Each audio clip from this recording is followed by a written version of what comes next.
Friends, it has been an incredibly sad sequence of events in our country.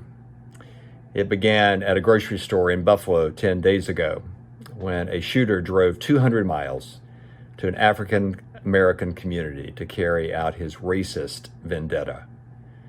The next day, violence came to a Presbyterian church in California over what also seems to have arisen from disdain for others, as that perpetrator, too, drove several hours to carry out his deed, in that case, against Taiwanese Americans.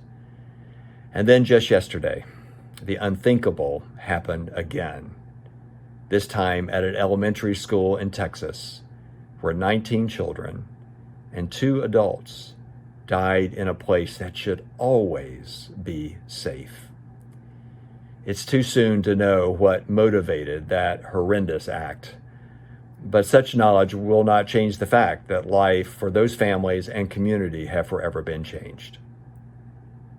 Like you, I am heartbroken at the violence and intentional hatred displayed in such events.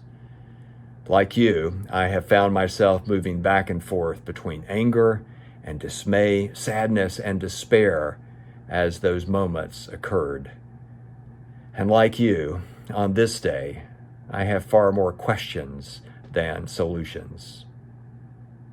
Yet, as a person of faith, there are things I absolutely know to be true. I know that God always stands with the oppressed. I know that God always grieves the death of innocent lives. I know that God always walks with the brokenhearted, always calls us to find a better way, and always chooses love.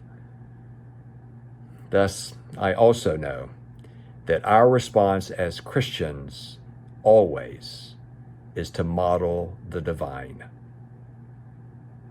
On this coming Sunday, the sermon will focus on Jesus' prayer that the world might know him because of the way we love each other. There could not be a more timely word from our Savior in the midst of all that has been happening in recent days in our land. As part of that same worship service, there will be a time for prayer where you can offer aloud or in writing what you hold in your heart, as through words and reflection, stillness and movement, we will grieve and lament.